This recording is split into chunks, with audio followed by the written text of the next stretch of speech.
You know, a certain pattern seems to be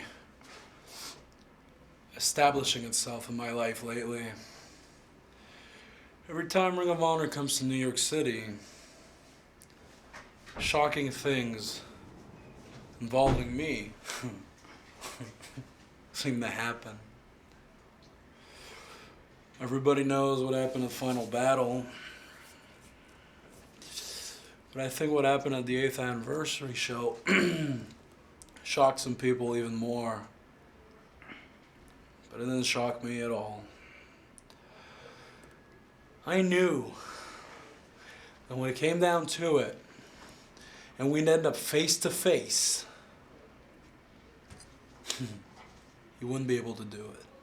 You wouldn't be able to do anything. Because if 6 years of being around him taught me anything, it's that he will take any abuse, any insults, any degrading comment, and just kind of smile like a little cute puppy dog. Just pretend it didn't happen. And I'll be honest, for a second there, when I was looking into his eyes, I guess I got just a tiny little bit afraid that I kind of feel stupid saying it now, but that he can maybe muster the guts to do it. But in the end, I was right.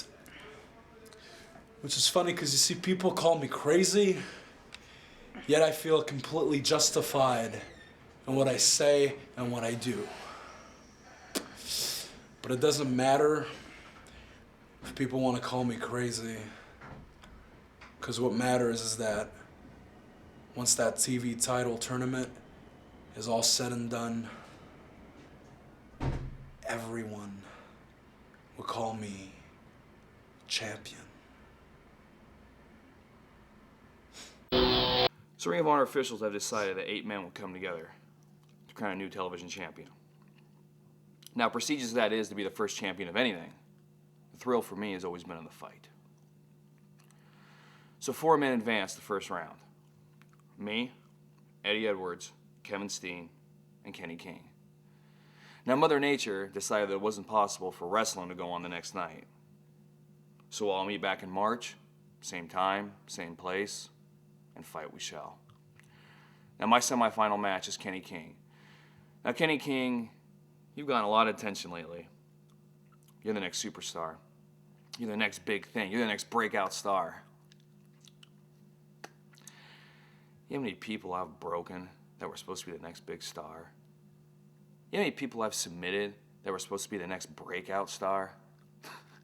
You're good, but you're not me. So that leaves Kevin Steen and Eddie Edwards.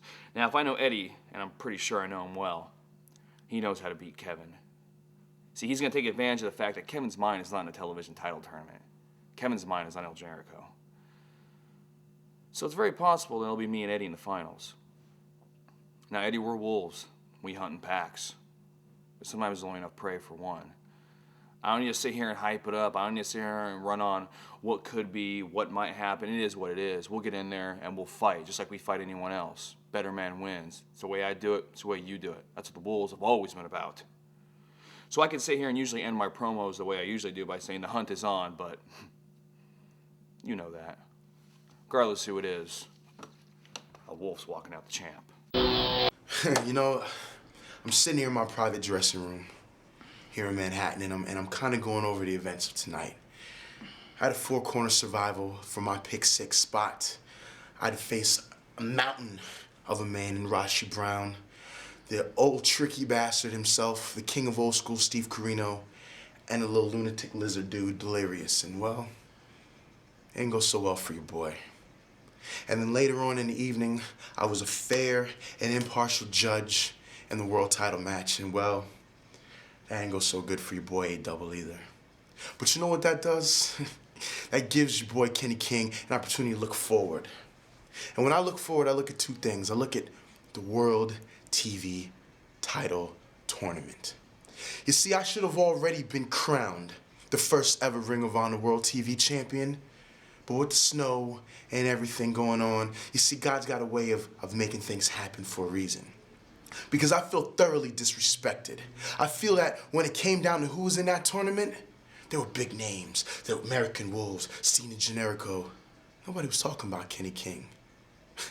So here we come down to the semifinals and the finals. See, after beating El Generico twice in as many weeks, I find myself looking forward and a little bit down at Davey Richards. Davey Richards, the former World Tag Team Champion. You and your boy Eddie Edwards are still in the tournament. What does that mean to me? It don't mean nothing. Because when I look at myself in the mirror, and I do that quite often, I see an angry, hungry, mean-ass pit bull.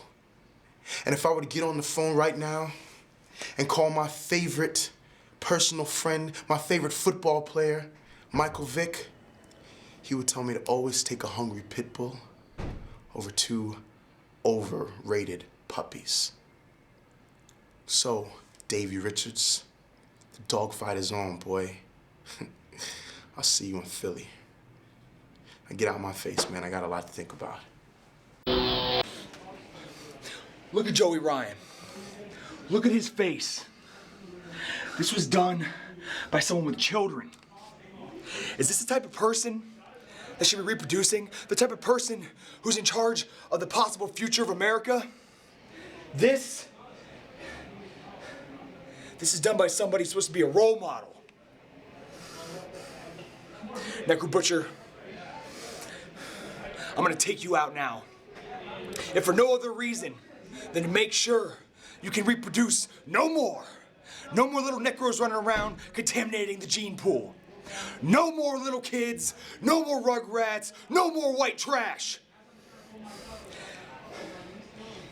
Joey Ryan bled tonight. But I assure you, when all is said and done, you're the one that's gonna be left laying. You're the one that's gonna bleed.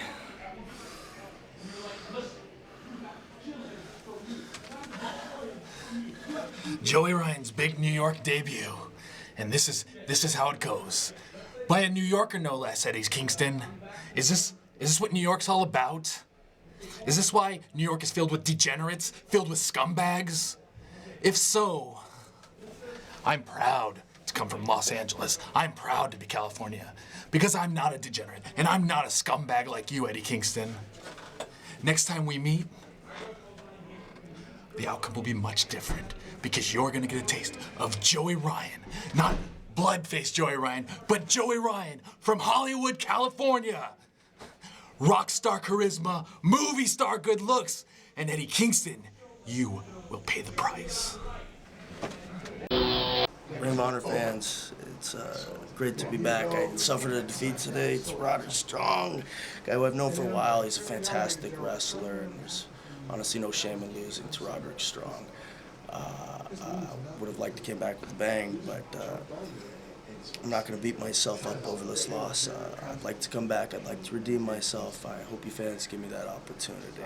Thank you.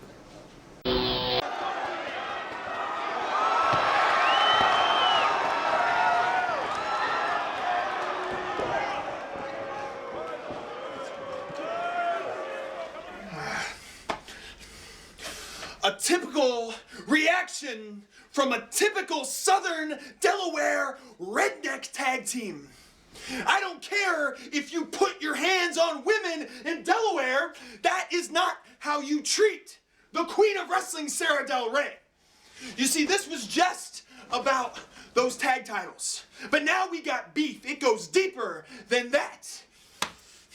Briscoes, you're the reason people worldwide hate Americans, because of people like you, people who look like you, dress like you, and people who just act like you, like barbarians. That's all I can say. You know what? You do not want to piss off the rest of the world. Come on, look at this. Because we cannot just kick your ass, we can kick everybody's ass. And come April 3rd, Big Bang in Charlotte, we're gonna take your belts. One more thing, Dark City Fight Club. What is your business in our business? Nothing. You have nothing to do with the kings of wrestling. So if you come around us again, you will find out the hard way. Yes, you know what? It's gonna get really dark because you won't be able to see anymore when that young knockout kid knocks your lights out. That's right. Kings reign supreme.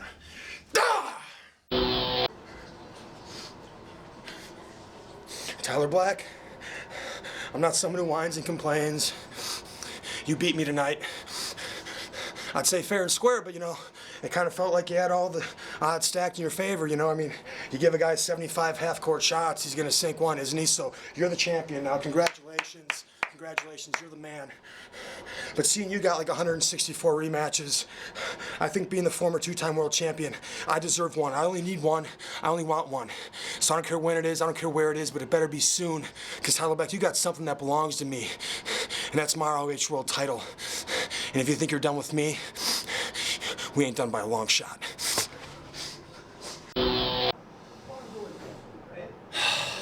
You know, the first word that comes to mind is finally. But deeper than that, this journey has been the craziest, most upside down and inside out, gut-wrenching and elating and fulfilling and satisfying journey of my life. It's like one wild roller coaster, and I can't really express it. I can't put it into words how great I feel. It's been so long. It's been 2 years of chasing. It's been 3 years in Ring of Honor. And even longer than that, man, since I was a kid, you know? I really honestly dreamed of becoming Ring of Honor World Champion. I dreamed of main eventing in New York City. I dreamed of the biggest city, the brightest lights, and the grandest stage. And I can't tell you how much this means to me. God, it's like the weight simultaneously has been lifted off my shoulders, the monkey's been taken off my back, and a new weight, God, a beautiful weight has been bestowed upon me. And I am so thankful, as much as I hate to admit it, I am so thankful for the New York City fans because they were kind to me on this night.